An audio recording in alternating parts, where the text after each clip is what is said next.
네, 안녕하세요. 나무유학 미국 조기유학 카운슬러 필립 과장입니다. 저번 시간엔 사립고등학교 선택 시 주의사항에 대한 주제로 영상을 찍었는데요. 오늘은 사립학교뿐만이 아닌 미국 내 모든 고등학교 선택 시 고려해야 되는 일반적인 사항에 대해서 안내해 드리겠습니다. 네, 먼저 고려해야 할 사항은 일단 지역 및 유형부터 그 다음에 예상 유학 비용까지 총 5가지 정도라 보시면 될 것 같습니다. 그러면 제가 지금부터 하나하나 짚어보도록 하겠습니다. 첫 번째, 지역 및 학교 유형입니다.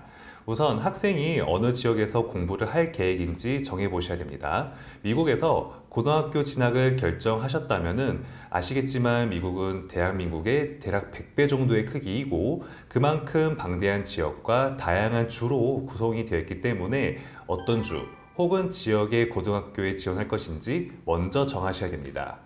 그리고 미국에도 학군은 존재하므로 고등학교 선택 시 학교 유형과 학교 주소지는 밀접한 관련이 있습니다. 그래서 미국의 공립학교라든지 또는 일반 사립학교를 고려하신다면 한국의 교육 환경과 유사하도록 학군과 주변 시설 그리고 환경을 고려하는 것이 매우 좋습니다. 네, 다음으로 두 번째는 학업 커리큘럼입니다. 우선 미국 고등학교는 학생 스스로 수강 신청을 해야 합니다. 미국 고등학교는 한국 고등학교와는 다르게 학교마다 제공되는 과목 그리고 이수해야 되는 과목들이 조금 다릅니다. 그래서 고등학교 커리큘럼을 종교생이 동일하게 수강하는 것이 아니라 대학교와 유사하게 본인이 선택을 해야 됩니다. 그리고 졸업을 위해 이수해야 되는 필수 과목을 듣고 대학교 진학 시에 필요한 과목들은 스스로 선택해서 들여야 되는 경우가 대부분입니다. 미국의 주요 과목인 영어, 수학, 과학, 사회, 제2외국어는 모든 학교가 제공을 하지만 학교마다 교과목에 대한 폭이 매우 상이합니다. 그래서 최근에 한국 학생들에게 인기가 많았던 컴퓨터 사이언스 혹은 공학 그리고 경제학 같은 과목들은 제공하지 않는 학교들이 일부 있기 때문에 수강하기를 희망하는 과목이나 혹은 전공과가 있다면 반드시 그 과목이 제공이 되는 건지 꼼꼼히 확인하셔야 합니다. 그래서 나에게 필요한 AP 과목을 많이 제공하는 고등학교일수록 명문대 입학의 기회가 높아집니다. 여기서 AP 시스템을 잠깐 말씀을 드리자면은 AP 시험에는 대략 40개 정도의 과목이 있는데 AP 과목 수업을 모두 제공하는 고등학교는 극히 드뭅니다. 그래서 사립학교에서 제공하는 평균 AP 과목의 개수는 대략 10개 정도이고 미국 대학교 지원 시엔 당연하게도 AP 시험의 개수가 많고 점수가 높을수록 명문대의 진학률이 높아지기 때문에 당연하게도 AP 과목을 많이 제공한 학교일수록 그만큼 학생이 AP 과목을 많이 들음으로써 명문대 진학의 기회는 높아지게 됩니다. 다음으로 학교의 교육과정이 IB 디플로마인지 AP 커리큘럼인지를 꼼꼼히 따져보셔야 됩니다. 먼저 학교마다 제공하는 교육과정은 상이합니다. 미국식 AP 과정과 혹은 유럽, 영국식 IB 과정은 확연하게 차이가 있기 때문에 어떤 프로그램을 선택하느냐에 따라 학생의 GPA가 달라질 수가 있습니다. 그래서 이 시스템을 보시고 미국 학교 선택은 잘 고려하셔야 됩니다. 네, 세 번째는 대학 진학률과 평균 교육 수준입니다. 최근 3년 대학 진학률은 좋은 고등학교를 고르는 촉도가 됩니다. 그러니까 인터넷에 떠도는 각 고등학교별 대학 진학률의 기준에도 여러 가지가 있습니다. 그 중에서도 가장 꼼꼼히 확인하셔야 되는 것은 최근 3년간 어느 대학교에 진학하였는지입니다. 그래서 미국 사립학교나 보딩스쿨 같은 경우에는 지금 보여드리는 웹사이트를 이용하시는 경우가 대부분인데 이 기록은 총 누계이고요. 한국과 달리 미국에서는 학교 홈페이지 또는 고등학교 입학사정관을 통해서 알아보시는 것이 가장 정확합니다. 다음으로 또 눈여겨보실 것은 바로 SAT 평균입니다. 그러니까 이 부분은 당연하게도 SAT는 미국 대학교 시험이므로 평균 점수는 해당 고등학교 학생들의 교육 수준과 대학 진학률의 좋은 촉도로 평가가 됩니다. 네 번째는 기타 프로그램 및 체크해야 되는 사항들입니다. 우선 1번은 비교과 활동입니다.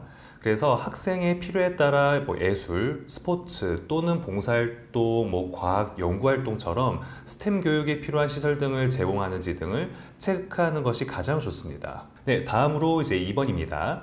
2번은 교사 대 학생 비율을 뜻하는데요. 저번에 사립학교 선택 시 주의사항에 대해 설명드린 영상에도 제가 언급드린 내용이었는데 교사대 학생 비율이 낮을수록 당연하게도 토론식 수업의 기회는 높아지고 학생들이 수업에 참여할 기회 또한 늘어나게 됩니다. 더불어 선생님과 친밀한 관계를 쌓으면서 후에 학생이 추천서 받기에도 매우 용이해집니다. 특히 좋은 보딩스쿨들일수록 전통적인 주입식 교육에서 벗어나서 참여하는 수업 형태를 지향하기 때문에 교사대 학생 비율은 항상 낮게 유지합니다. 3번은 국제학생 관련된 통계입니다. 우선 고등학교별로 국제학생 비율은 매우 다릅니다. 그래서 보딩스쿨의 경우 국제학생들만 기숙사를 사용하는 학교도 일부 있지만 이러한 학교 형태는 가능하면 피하셔야 됩니다. 보딩스쿨의 경우엔 전체 학생들 중 기숙학생 비율이 높을수록 그리고 국제학생 비율이 낮을수록 현지 학생들과 다양한 문화를 교류할 확률이 높아집니다. 5번째, 유학 비용입니다. 혹여나 아이가 영주권 시민권자이거나 부모님과 동반 비자로 유학을 간 경우에는 공립학교에 다닐 수 있기 때문에 비용이 따로 들지는 않습니다. 하지만 이런 사례가 아닐 경우에는 사립학교에 다녀야 되기 때문에 적지 않은 비용들이 들게 됩니다. 미국 중고등학교 때부터 큰 비용을 내려면 부담이 될 수도 있으므로 적절한 비용의 학교를 잘 선택하셔야 됩니다. 그래서 일반 사립학교를 갈 것인지 혹은 보딩스쿨로 진학할 것인지는 굉장히 신중하게 결정을 해야 되는 문제입니다. 그래서 결정이 어렵다면 전문가의 도움을 통해서 학생에게 딱 맞는 학교를 찾는 것이 중요합니다. 오늘은 저와 함께 미국 고등학교 선택 시 고려해야 되는 일반적인 사항들에 대해서 알아보았는데요. 이 내용들을 알아도 학교를 선택하는 것은 결코 쉽지는 않습니다.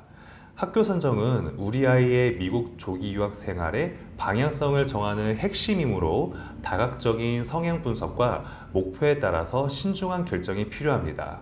미국 조기 유학 학교 선택에 어려움을 겪고 계시다면 지금 나무유학으로 바로 문의를 부탁드리며 나무유학에서는 학생과 그리고 가정의 상황에 따라 1:1 맞춤형 학교를 추천드립니다. 그리고 최적화된 유학 로드맵을 함께 설계해드리고 있습니다.